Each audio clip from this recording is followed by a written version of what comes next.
सो जय हिंद एंड राम राम मेरे सारे भैया ने। तो मेरे भाई, जैसे आप सभी को पता है कि ये हमारा जेएससी का रिजल्ट आ लिया, लेकिन ये हमारे ने अभी तक भी टाइपिंग के रिगार्डिंग कुछ भी क्लियरिटी नहीं दी।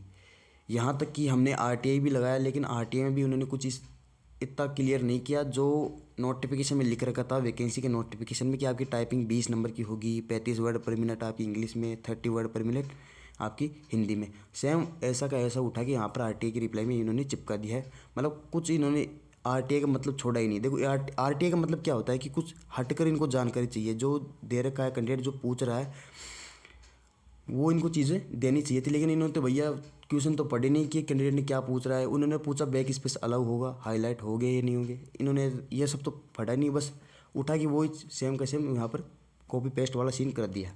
तो देखो ये हमारे का तो ये सब चलता रहेगा, क्योंकि देखो डीवी चल रहा है अभी, हॉस्टल वार्डन, क्या नाम है इसका, टीजीटी पीजीटी और लैब वालों का। तो देखो अब डीवी का इनका शेड्यूल भी सब कुछ कंप्लीट हो चुका है मेरे हिसाब से। अब देखो बच्चा क्या है, अब बच्चा है हमारा जेएससी की टाइपिंग। तो देखो जेएससी की टाइपिंग कब तक हो सकती है, अब ये इसी चीज़ पे काम करेंगे कि ये देखो डेट वेन्यू टाइम वगैरह सब कुछ ये शेड्यूल करने वाले हैं। तो मेरे ख्याल से 5-7 दिन में आपको साइट पर कुछ ना कुछ नोटिफिकेशन यहाँ पर देखने को मिल ही जाएगा। तो देखो अब हम बात कर लेते हैं एक्सपेक्टेड डेट कि टाइपिंग कैसे क्या हो सकती है, कब तक हो सकती है, क्या वर्ड हाईलाइट रहेंगे, बैक स्पेस होगा या नहीं होगा, और सबसे बड़ी बात कि टाइपिंग के मार्क्स कैसे आपको मिलेंगे। और उससे भी बड़ी बात जो सभी कैंडिडेट के एक मन में होती है कि भैया ज्वाइनिंग कब तक हो सकती है। तो देखो इन सभी डाउट्स को हम वन बाय वन यहाँ पर क्लियर करते रहेंगे। तो सबसे पहले बात करते हैं भैया टाइपिंग आपकी कब तक हो सकती है।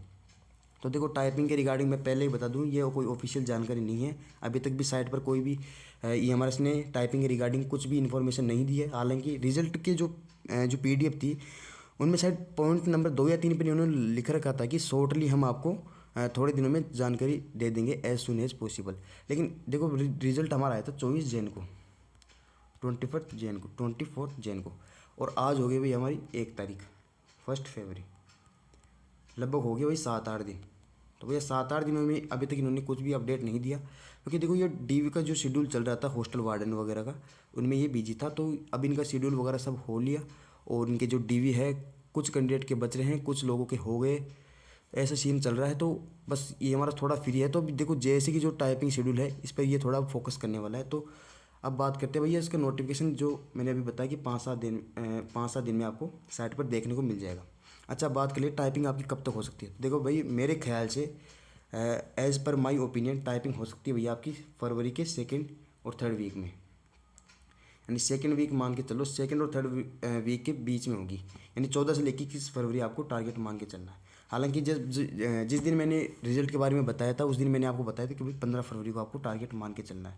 होने को भाई 15 फरवरी में भी हो सकती है, लेकिन आपको एक मोटा मोटा थोड़ा ख्याल रखने के लिए भाई 14 से 21 फरवरी आपको ये डेट ध्यान रखनी है। अच्छा इसके बाद में हम जो डाउट है हमारा दूसरा वो क्या है, टाइपिंग के मार्क्स कैसे मिलेंगे। भाई देखो टाइपिंग के मार्क्स के लिए एक फॉर्मूला है, मैं आपको बताऊंगा वो फॉर्मूला मैंने कहाँ से देखा है, वो ऑथेंटिक है बिल्कुल। सोनी टाइपिंग पर अगर आप जाओगे तो वहाँ पर लिखा होगा मोस्ट ऑफ एग्जामिनेशन, उसके बाद में आपका लिखा होगा एसएससी, उसके बाद में आपको लिखा होगा high court steno, high court LDC, and then after आपको वहाँ पर मिलेगा रेलवे एनटीपीसी। सही है।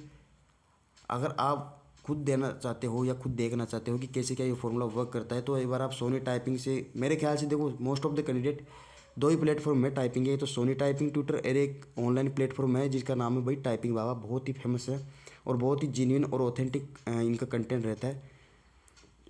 तो भाई बात करते हैं फॉर्मूले की। तो जैसे ही आप टाइपिंग सबमिट करोगे तो आपको दबाना है भाई किस पे, हाई कोर्ट स्टेनो पे। तो वहाँ पर एक फॉर्मूला लिख के आता है, वहाँ पर देखो मैक्सिमम मार्क्स क्या लिखे होते हैं, मैक्सिमम मार्क्स आपके 50 रहते हैं, और ऑप्टेन मार्क जो भी आपकी टाइपिंग की परफॉर्मेंस है उसके हिसाब से यहाँ पर लिखे होते हैं। अब देखो वहाँ पर क्या फॉर्मूला दे रखा है इन्होंने, तो इनका फॉर्मूला ये है कि 20/8000 इंटू जो आपकी ग्रोस स्पीड है, sorry net speed, gross speed का तो कोई रोल ही नहीं, नेट स्पीड जो आपकी नेट स्पीड है वो, ये इसका फॉर्मूला रहेगा। अच्छा बात कर लेते हैं एरर। तो देखो भाई एरर की बात करने से पहले मैं एक बार बात कर लेता हूँ बैक स्पेस और हाईलाइट की। तो देखो अब 2 सिचुएशन में आपको दिखा रहा हूँ, एनवीएस और केवीएस। देखो एनवीएस में भाई बैक स्पेस अलाउ था, हाईलाइट इसमें थे, इसमें भी भाई मार्किंग वाला सिस्टम था। केवीएस में आ जाओ, अब केवीएस में भाई बैक स्पेस भी अलाउ नहीं था, हाईलाइट भी यहाँ पर नहीं थे, मार्किंग वाला सीन भी नहीं था। हालांकि दोनों की जो कंडक्टिंग एजेंसी है, जो बॉडी है सॉरी एजेंसी तो नहीं कहूँगा, जो कंडक्टिंग बॉडी है, मतलब जो इनको हायर करता है जो एजेंसी वगैरह को एग्ज़ाम के लिए, मतलब सुप्रीम ऑफ एजेंसी हम कह सकते हैं रिक्रूटमेंट की, वो वही सीबीएसई थी। सही बात है। और मेरे ख्याल से इसके भी शायद ईएमआरएस की सीबीएसई, हालांकि एनटी के पास है चार्ज वगैरह एग्ज़ाम का, तो लेकिन जो रिक्रूटमेंट बोर्ड है वो इसका सीबीएसई है। अच्छा, अब बात करते हैं भाई, देखो इसका क्या रह सकता है बैक स्पेस और हाईलाइट का। तो देखो भाई मेरे ख्याल से बैक स्पेस यहाँ पर अलाउ रहेगा, बैक स्पेस तो श्योर है भाई ये अलाउ रहेगा, और हाईलाइट का भी हो सकता है अलाउ है या नहीं भी हो सकता है, लेकिन होने की जो सेंस है, होने का जो सेंस है, इसकी तरफ मैं ज़्यादा जाना चाहता हूँ। क्योंकि देखो एक तो पहली बात अगर आपने नोटिस की है, क्योंकि टाइपिंग में देखो मोस्टली होता क्या है कि एनवीएस में भी सेम ऐसा ही होता है। जिस एनवीएस की वैकेंसी थी 2019, 20, 21, 22 में आई थी ना, एक तो 2019 वाली थी, एक 2021-22 वाली थी। उसमें क्या था कि इन्होंने टाइपिंग के लिए 1:3 में ही क्वालिफाई किया, और सेम एज लाइक ये हमारा जेएसए में भी यही हुआ 1:3। एनवीएस में हाईलाइट थे, बैक स्पेस अलाउ था, तो इसमें भी हो सकता है बैक स्पेस तो अलाउ तो खैर रहेगा ही। अगर बैक स्पेस ही अलाउ नहीं रहेगा तो भाई बहुत ज़्यादा कैंडिडेट यहाँ पर टाइपिंग में आउट होने वाले हैं। जितनी वैकेंसी है वो सारी की सारी वैकेंट रह जाएगी, फिर इनको दोबारा कट ऑफ और रिजल्ट दोबारा यहाँ पर इनको रिलीज़ करना होगा, तो काफ़ी ज़्यादा टाइम यहाँ पर इनका वेस्ट होगा। तो मेरे ख्याल से भाई बैक स्पेस तो अलाउ रहेगा, और टाइपिंग भी आपकी ईजी रहने वाली है, इतना कुछ हुआ रहेगा नहीं टाइपिंग। हालांकि देखो जिसकी स्पीड नहीं है तो उसके लिए तो भाई कितनी ईजी कर दो, वो बार होना है तो वो होकर ही रहेगा। और जिसकी अच्छी खासी स्पीड है, जैसे कि अच्छी खासी स्पीड का मतलब लगभग 40 प्लस स्पीड, या 37, 38, 39, 40 भी अगर आप पहुँच रहे हो, तो भाई मेरे ख्याल से आप कर सकते हो, क्योंकि देखो हाईलाइट होने की ज़्यादा चांसेस है। तो ये बात हो गई। अच्छा, अब बात करते हैं, देखो टाइपिंग के मार्क्स हो गए, बैक स्पेस और हाईलाइट हो गया। जॉइनिंग कब तक हो सकती है? देखो भाई जॉइनिंग का सीन ये है कि अगर आपकी टाइपिंग फरवरी में हो जाती है, वैसे तो 99% पूरी चांसेस है कि भाई आपकी टाइपिंग फरवरी में होगी, तो भाई फेब में जैसे टाइपिंग होगी उसी के साथ साथ आपके थोड़े दिनों में भाई रिजल्ट आ जाएगा। रिजल्ट आने के बाद में मेरे ख्याल से शायद रोज़गार मेला है कि कब का, 12 मार्च का है, 12 मार्च का है या 29 मार्च का है, ये मेरे को कन्फर्म पता नहीं है, लेकिन रोज़गार मेला है मार्च में। रोज़गार मेला है जो मार्च में होगा, ये इतना ज़रूर पता है। तो उसी रोज़गार मेले में इस जेएसए को भी इंक्लूड किया जाएगा। बिल्कुल सही बात है।